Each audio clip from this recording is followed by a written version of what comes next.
Votre attention. On débute avec l'ouverture ce mardi de l'atelier sur l'évaluation de l'accord cadre d'Addis Abeba entre la MONUSCO, l'équipe des pays des Nations Unies et le mécanisme national de suivi. Pendant 4 jours, les participants auront comme tâche de doter la République démocratique du Congo des instruments qui permettront d'assurer un suivi des engagements contenus dans l'accord cadre d'Addis Abeba.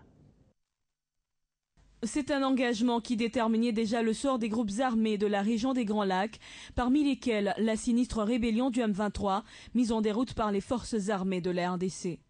Le mécanisme national de suivi avait été donc créé pour veiller au respect des engagements contenus dans cet accord au niveau national. C'est dans cette optique que cette organisation, la MONUSCO et le ministère du Plan, avec l'appui de l'équipe des pays des Nations Unies, tablent sur la formulation des critères de suivi, des indicateurs de progrès et plans d'action relatifs à la mise en œuvre des engagements de la RDC dans cet accord de paix.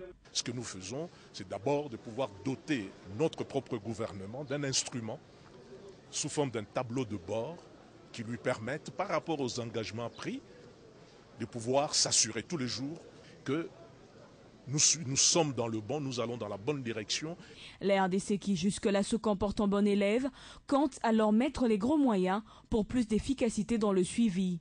Nous espérons qu'aujourd'hui, que tous ces participants, parce qu'il y a aussi bien des participants nationaux que des participants provinciaux, ils vont vraiment aller dans le sens d'aller pour définir des critères qui seraient très réalistes. 4 jours durant, exposés et débats se succéderont, le tout couronné en la journée du 9 mai, où le plan d'action global devant permettre la réalisation des critères des performances sera adopté. Et juste après, le speaker de la Chambre basse du Parlement, Aubin Minakou, a échangé avec le coordonnateur du mécanisme national de suivi, François Mwamba. Ensemble, ils ont débattu sur la mise en œuvre, mais aussi le respect des engagements contenus dans cet accord. Il est 11 h quand le coordonnateur du mécanisme national arrive au Palais du Peuple.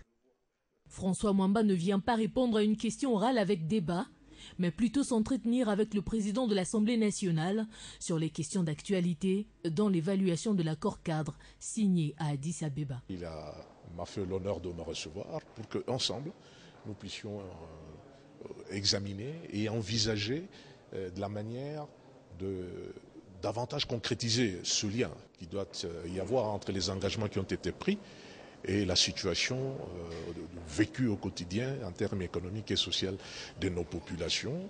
Bon élève, la République démocratique du Congo enregistre bien des avancées dans la mise en œuvre de cet accord qui a permis entre autres de solder l'activisme militaire du M23 dans l'Est. Il s'est agi de cela aussi lors de cet échange. Il y a des avancées réelles et tout le monde le reconnaît. Ici, il ne s'agit pas d'exécuter un agenda dicté par l'étranger. C'est notre propre responsabilité que de créer ces conditions de paix et de stabilité pour pouvoir être en mesure de fournir une fois de plus à nos populations ce que ce peuple attend. François Mwamba a reçu des assurances du speaker de la Chambre basse du Parlement. La RDC restera dans la droite ligne du respect des engagements contenus dans l'accord cadre. Autre chose à présent, c'est depuis le 1er mai que le moratoire de 45 jours accordé par l'hôtel de ville aux propriétaires des automobiles pour le contrôle technique a expiré, vous le savez. Eh bien, des propriétaires de véhicules ne se sont pas encore mis en règle alors qu'ils doivent pourtant s'y conformer. Le commandant provincial de la police a donc lancé un appel lors de sa parade de lundi à tous les conducteurs de faire passer leurs véhicules au contrôle technique. Il a également annoncé une campagne de suivi par la police à ce sujet. Je vous propose de suivre ici un extrait de son adresse.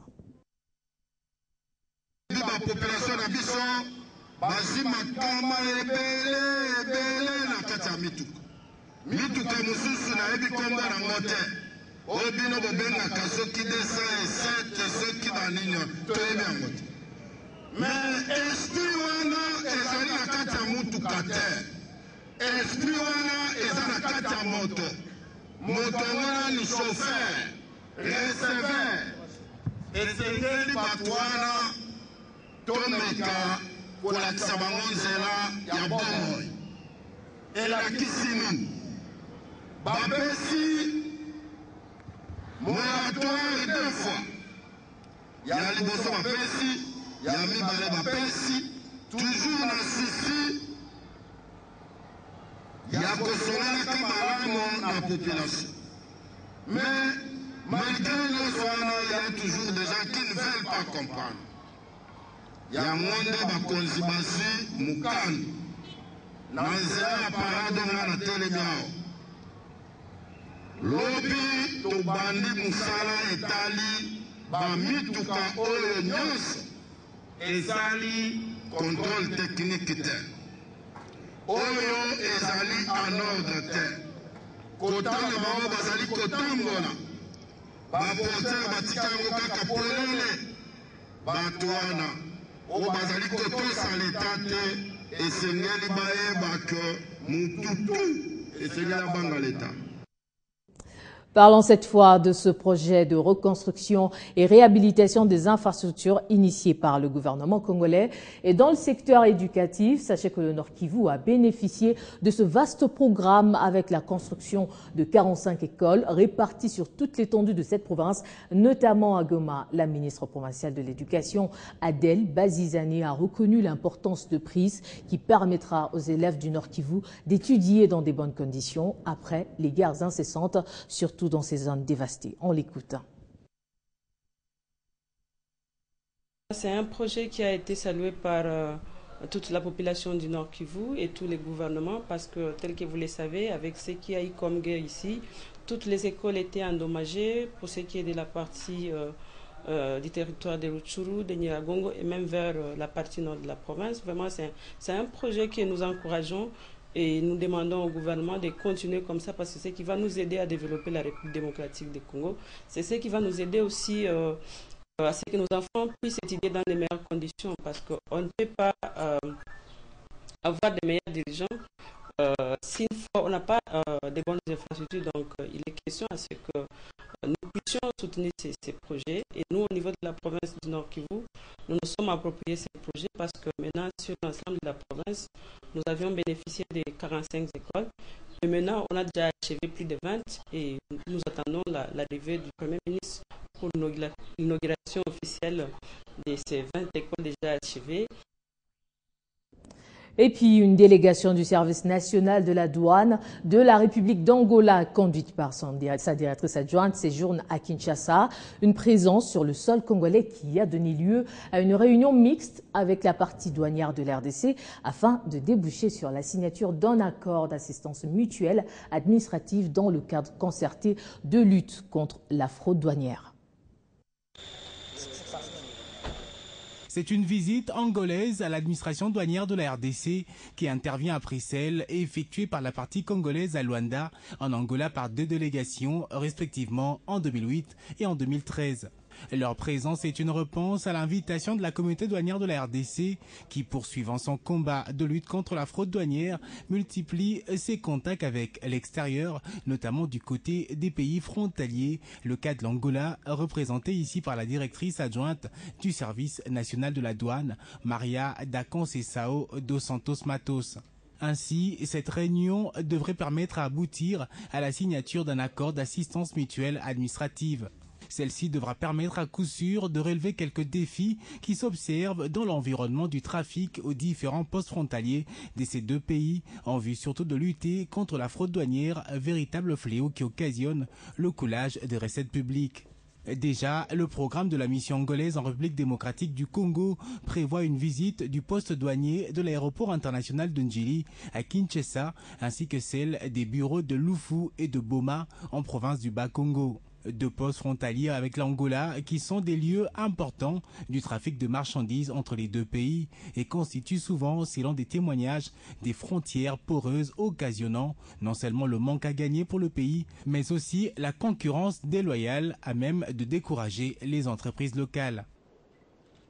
Parlons investissement en RDC et précisément dans le secteur des mines pour vous annoncer l'inauguration officielle de la mine d'or de Kibali à Doko. Et c'est au nom du chef de l'État que le ministre des Mines a dévoilé la plaque symbolique de cette mine d'or qui a pour vocation d'être une des plus grandes en Afrique avec une production entre 17 et 20 000 tonnes d'or par an. L'entreprise a déjà créé plus de 5 000 emplois. Ça y est. Avec ce geste très symbolique, Le ministre congolais des Mines, Martin Kaboueloulou, représentant les chefs de l'État, vient d'inaugurer officiellement la mine d'or de Kibali en province orientale, dont le premier lingot avait été coulé en septembre 2013. L'impression que j'ai aussi, c'est un développement de notre pays qui, à partir des industries de ce genre, que le chef de l'État veut. Si nous avons des usines comme ça, 3 dans chaque province, c'est que le pays est parti pour un développement industriel dans le secteur des mines. Cette inauguration marque aussi la renaissance de la RDC en tant que pays producteur de l'or. Et le gouverneur de la province orientale qui a salué cet investissement n'a pas hésité à appeler les autres partenaires à investir sur d'autres sites. En dehors des sites exploités actuellement, il existe en province orientale d'autres sites encore non exploités et susceptibles de faire l'objet de nouveaux investissements de cette taille ou moindre dans l'avenir. Mon souhait le plus vif est de voir les activités de Kibali s'étendre au-delà de ses limites actuelles. Ces vastes projets, qui selon ses promoteurs est encore en cours de développement, représentent un investissement de plus de 2 milliards de dollars et a permis la création de l'emploi. Kibali Azali n'a pas engagement. Papa gouverneur a rappelé l'engagement au Kibali Asi Azui. Kibali Alobaki a kobongisa école technique Naisiro, a sala ko fungola bureau kunana Kisangani. Et puis qu'on réhabilite l'infrastructure, misusu et pas une paille, awana wachape. Kibali Gold Mines, qui exploite ces gisements, est une joint venture entre la compagnie minière sud-africaine Randgold Resources, Anglo Gold Ashanti et la Sukimo. Investissement de plus de 2,5 milliards de dollars américains en RDC, très salué par le gouvernement congolais, mais aussi les partenaires et autres sous-traitants congolais. Suivez leur réaction. Je pense que Kibali n'aura rien à craindre. Kibali va être protégé et je pense que vous avez vu, même le ministre qui représentait le chef de l'État l'a bien dit, n'est-ce pas?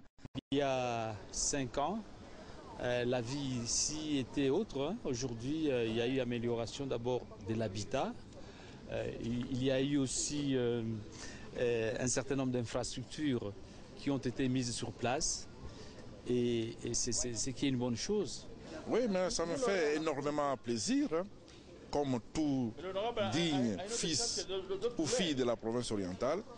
La construction de cette usine marque le point de départ du développement de la province orientale.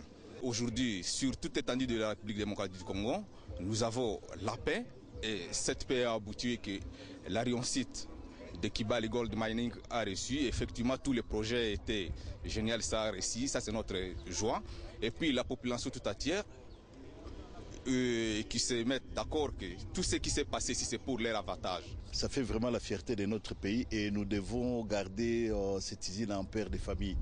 Bon, tu vois l'investissement qu'ils ont mis et puis la durée des travaux jusqu'à ce stade, ça montre comment ils se sont donnés vraiment pour arriver à ce stade.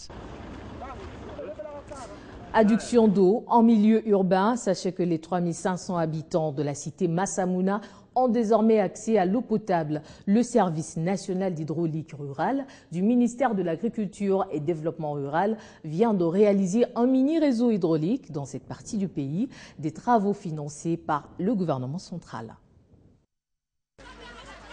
Fini le calvaire d'eau et les maladies hydriques pour les habitants de Massamouna dans la province du Bandundu. Et cette foule immense dans ce chantier du SNHR démontre l'importance de cette denrée vitale longtemps attendue par la population. C'est possible grâce au forage et à l'installation d'un mini-réseau hydraulique par le service national d'hydraulique rurale. Avec un débit de 8 mètres cubes par heure, cette eau peut être consommée sans crainte. Les techniciens du SNHR rassurent. Cette eau est de bonne qualité. Venez de le voir, l'eau est claire, limpide comme on dit. Moi-même, je viens de prendre. Les 35 000 habitants de Massamouna attendent impatiemment l'inauguration et les remerciements vont à l'endroit du chef de l'État. Ce mini-réseau, qui sera géré par un comité mis en place par le SNHR, dispose d'une tour métallique de 10 mètres sur laquelle est placé un réservoir de 20 mètres cubes, un forage de 150 mètres avec pompe immergée fonctionnant à l'aide d'un groupe électrogène de 50